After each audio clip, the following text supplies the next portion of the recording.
Hi. As I've shown in other videos, grouping can be a great way to factor longer, more complicated problems. But you want to be really careful, particularly when negatives start showing up in the original polynomial, because it's very easy to start making small mistakes that can mess up your whole problem, especially when this is a small step in a much larger problem or equation that you're trying to solve.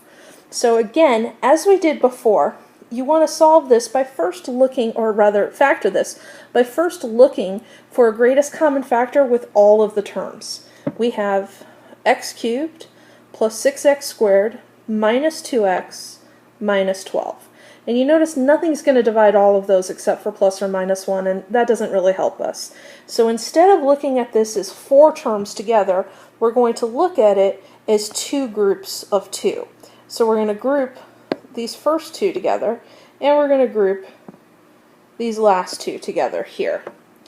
Looking at our first pair, you notice that they have a common factor, a greatest common factor of x squared.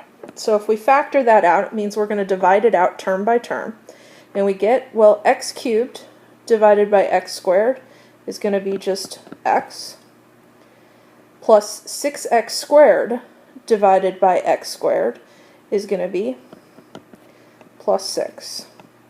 For factor by grouping to work, we want to make sure when we factor our second pair, we end up with the same binomial x plus 6 in it. And this is where I said you want to be very careful with negatives. In our second group, we have this minus 2x minus 12. And looking at that, you can see 2 is the greatest common factor. 2 will divide evenly out of both of these terms. But we want to make sure we end up with x plus 6, which means we don't want to factor out a positive 2. We're going to want to factor out a negative 2.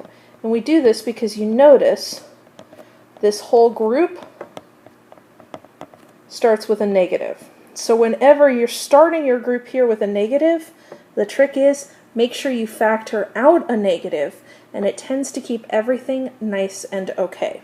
So instead of factoring out a positive 2, I'm going to factor out a negative 2. When I do that and divide it term by term, well, negative 2x divided by negative 2 will give me positive x. So far, so good. Minus 12 here divided by negative 2 is going to give me plus 6. And if you notice, if we distributed this part out, negative 2 times x would give me negative 2x. Negative 2 times plus 6 would give me negative 12. So in doing this, you notice what was a negative here ended up switching to become a positive, and now my binomials match. So here and here, those binomial factors match. If we had factored out a positive 2 instead of a negative 2, it wouldn't match and it wouldn't work. So now that they match, we can go ahead and factor out that x plus 6 from both. And once we remove it from both of them, from the first part, I'm going to be left with just the x squared. From the second part, when I remove the x plus 6, I am left with minus 2. So that becomes my factored form.